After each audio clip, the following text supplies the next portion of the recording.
بسم اللہ الرحمن الرحیم۔ السلام علیکم معزز طلباء کرام، آپ سب کیسے ہیں؟ آج ہم معطا امام محمد کے سبق نمبر 194 کو پڑھیں گے۔ آج کے ہمارے سبق کا عنوان ہے نکاح سر کا بیان، یعنی کہ پوشیدہ نکاح کا بیان۔ گزشتہ سبق میں ہم نے پڑھا تھا نکاح شگار کے حوالے سے کہ شرعی کیا حکم ہے، تو اب نکاح شگار کا تو ذکر ہم نے سن لیا۔ اب ہم پڑھیں گے کہ پوشیدہ اگر کوئی نکاح کرتا ہے، اب پوشیدہ نکاح سے کیا مراد ہے؟ چھپ کے نکاح کرتے تو شرع میں اس سے مراد یہ نہیں ہے، بلکہ پوشیدہ نکاح سے مراد کیا ہے وہ بھی ہم سمجھیں گے، اور اس میں شرعی طور پر حکم کیا ہے، احناف کیا کہتے ہیں، اس چیز کو بھی ہم سمجھنے کی کوشش کریں گے۔ اور پھر آئندہ سبق میں ہم سمجھیں گے کہ نکاح کے اندر گواہ کس حوالے سے کیسے ہونے چاہیے، تو وہ ہم آئندہ سبق میں پڑھیں گے، جبکہ وہ بھی اسی باب کے تحت ہی اس کے ضمن میں ہم یہ گفتگو کریں گے۔ تو بہرحال امام محمد رحمۃ اللہ علیہ باب نکاح سر سے اس کا آغاز کرتے ہیں کہ یہ پوشیدہ نکاح کرنے کے بیان میں باب ہے۔ آپ لکھتے ہیں کہ اخبرنا مالک عن ابی الزبیر ان عمر اتي برجل في نکاح لم يشهد عليه الا رجل وامرأة فقال عمر هذا نکاح السر ولا نجيزه ولو كنت تقدمت فيه لرجمت۔ امام محمد رحمۃ اللہ علیہ آپ فرماتے ہیں کہ ہمیں امام مالک نے ابو زبیر سے بتایا کہ حضرت عمر رضی اللہ عنہ کے پاس ایک مرد کو پیش کیا گیا جس کے نکاح میں صرف ایک مرد اور ایک عورت گواہ تھی۔ حضرت عمر رضی اللہ عنہ نے فرمایا کہ یہ خفیہ نکاح ہے اور ہم اس کی اجازت نہیں دے سکتے، اور اگر میں نے اس بارے میں پہلے سے کچھ ہدایات دی ہوتی تو اس شخص کو میں رجم کر دیتا۔ قال محمد وبهذا نأخذ لأن النکاح لا يجوز في اقل من شاهدين وانما شهد على هذا الذي رده عمر رجل وامرأة فهذا نکاح السر لأن الشهادة لم تكمل ولو كملت الشهادة برجلين او رجل وامرأتين كان نکاحا جائزا وان كان سرا وانما يفسر نکاح السر ان يكون بغير شهود فاما اذا كملت فيه شهادة فهو نکاح العلانية وان كانوا اسروه۔ قال محمد اخبرنا محمد بن ابانا عن حماد عن ابراہیم ان عمر بن الخطاب اجاز شهادة رجل وامرأتين في النکاح والفرقة۔ قال محمد وبهذا نأخذ وهو قول ابی حنیفة رحمۃ اللہ علیہ۔ تو اب یہاں پر امام محمد رحمۃ اللہ علیہ حدیث پاک کو بیان کر گئے، اس کے بعد وہ مذہب احناف کو بیان کرتے ہوئے قال محمد کہہ کے اس حوالے سے گفتگو کا آغاز کرتے ہیں۔ آپ فرماتے ہیں کہ قال محمد، کہ امام محمد نے یہ کہا، یعنی اپنا کہتے ہیں کہ ہمارا یہ مسلک ہے اور ہمارا مسلک یہی ہے کہ اگر دو گواہوں سے کم کی موجودگی میں نکاح کیا تو یہ نکاح جائز نہیں ہوتا۔ حضرت عمر رضی اللہ عنہ نے اس نکاح کو اس لیے رد فرمایا کہ اس میں ایک مرد اور ایک عورت گواہ تھے، یہ خفیہ نکاح ہے، کیونکہ نکاح کی گواہی مکمل ہی نہیں تھی، اور اگر نکاح کی گواہی دو مردوں یا ایک مرد اور دو عورتوں سے مکمل ہو جاتی تو نکاح جائز ہو جاتا، اگرچہ وہ خفیہ ہی کیا جاتا لیکن نکاح جائز ہوتا۔ نکاح خفیہ کی تعریف اور تفسیر یوں کی گئی ہے کہ بغیر گواہوں کے نکاح ہو، اور اگر نکاح میں گواہی مکمل ہو تو وہ گواہ اعلانیہ ہی کہلائے گا، خواہ وہ کہیں پوشیدہ ہی کیا گیا ہو۔ تو مطلب نکاح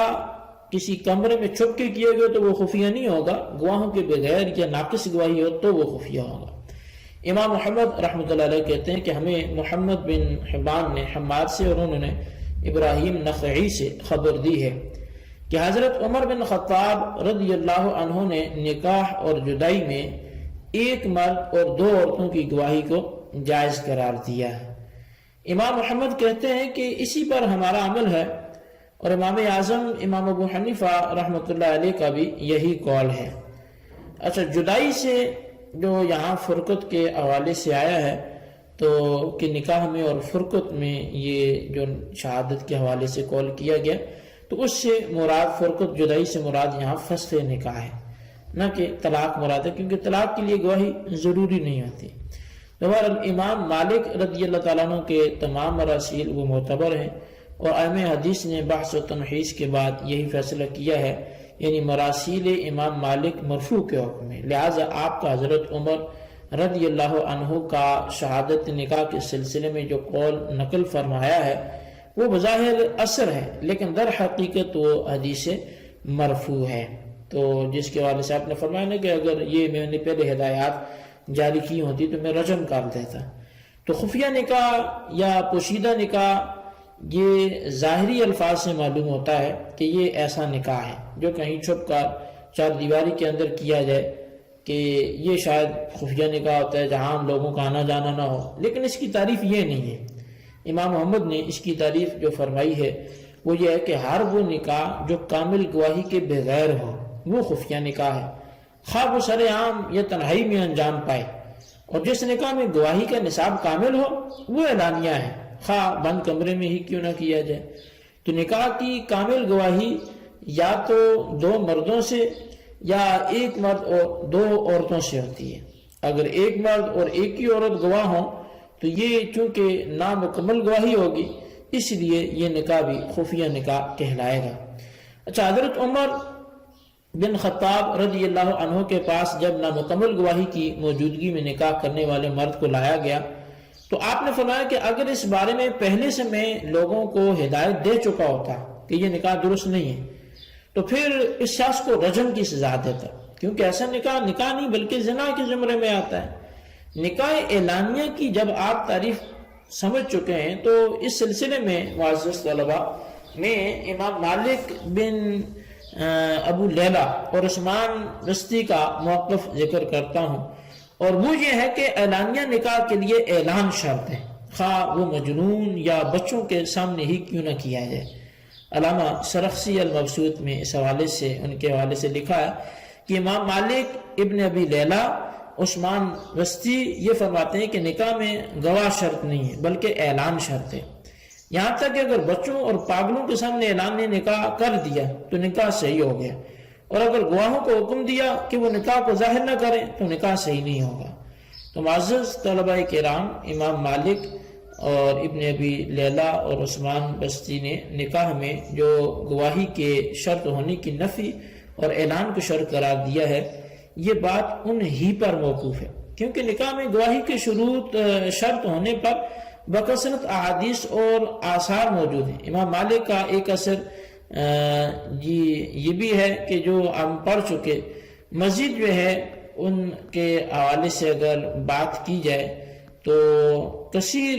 ان کے حوالے سے بھی آثار جو ہیں وہ ہمیں ملتے ہیں، بالخصوص ترمذی شریف میں ایک روایت بھی ہے وہ باب النکاح میں ذکر کی گئی ہے۔ تو اب اس روایت میں حضرت عبداللہ بن عباس رضی اللہ عنہ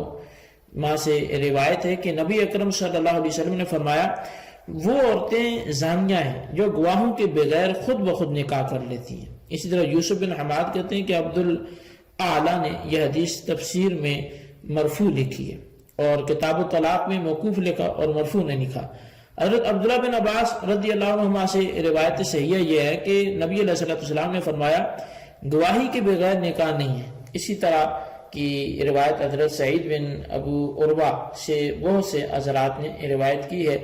اس قسم کی روایت موقوف ہوتی ہے۔ اس بارے میں حضرت عمران بن حسین اور حضرت ابو ہریرہ رضی اللہ عنہما سے بھی روایات ہیں۔ نبی علیہ السلام کے اصحاب میں سے اہل علم حضرات کا اسی پر عمل ہے، اور ان کے بعد تابعین وغیرہ کا بھی یہی عمل ہے۔ ان سب نے فرمایا کہ گواہی کے بغیر نکاح نہیں ہے، ہمارے نزدیک اس بارے میں سلف میں سے کسی نے اختلاف نہیں کیا، متاخرین کے کچھ علماء اس میں اختلاف کرتے ہیں۔ علماء کے اختلاف اس مسئلے میں کچھ اس نوعیت کا ہے کہ جب نکاح کی گواہی پہلے ایک نے دے دی، پھر دوسرا آیا اس نے گواہی دی، اس صورت میں کوفی علماء کی اکثریت کہتی ہے کہ یہ نکاح جائز نہیں ہے جب تک دو گواہ اکٹھے گواہی نہ دیں، اور وہ بھی عقد نکاح کے گواہ ہوں۔ بعض اہل مدینہ سے مروی ہے کہ جب ایک کے بعد دوسرے نے گواہی دے دی تو اس سے نکاح جائز تب ہوگا جب وہ اس کے ساتھ اعلان بھی کریں۔ یہ امام مالک بن انس کا قول ہے، اور اسحاق بن ابراہیم نے بھی ایسا ہی قول کیا ہے جو اہل مدینہ سے حکایت کیا گیا ہے۔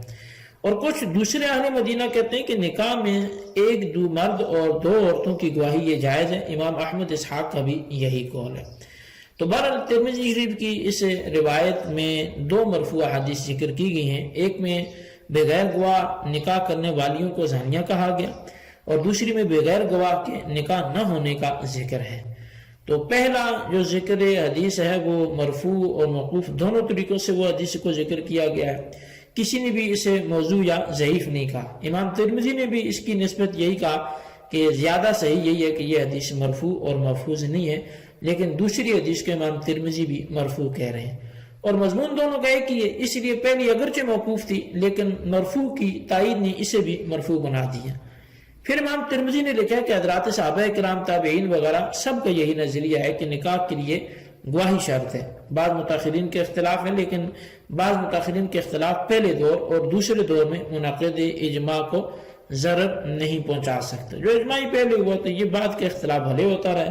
لہذا ثابت یہ ہوا کہ نکاح کے لیے گواہی شرط ہے، اور یہ بھی معلوم ہوا کہ حناف کا مسلک محض قیاس پر مبنی نہیں ہے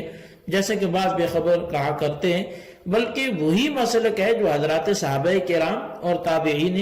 کرام کا تھا، بلکہ وہی جو احادیث کریمہ کہہ رہی ہیں۔ اکثر اہل علم یہی کہتے ہیں کہ دو گواہوں کا عقد نکاح میں موجود ہونا یہ ضروری ہے۔ اگر ایک نے ایجاب کی گواہی دی اور دوسرے نے قبول کی گواہی دی تو یہ امام مالک وغیرہ چند حضرات کے سوا کسی کے نزدیک جائز نہیں ہے۔ اس تفصیل سے معلوم ہوا کہ نکاح کے لیے دو شرائط ہیں، ایک یہ کہ ایجاب و قبول ایک مجلس میں ہو، اور دوسرا یہ کہ دو گواہ ایجاب و قبول جو ہیں وہ دونوں کی گواہی دیں، تب جا کر نکاح صحیح ہوگا۔ تو بہرحال یہ ہمارا آج کا سبق تھا، آپ اس کو اچھی طرح سمجھیں اور اس کو خلاصے کو اپنے رجسٹر پر ضرور لکھیں۔ اللہ تعالیٰ سے دعا کرتے ہیں ہم نے پڑھا سنا اسے یاد رکھنے کی توفیق نصیب فرمائے، آمین بجاہ نبی الامین صلی اللہ علیہ وسلم۔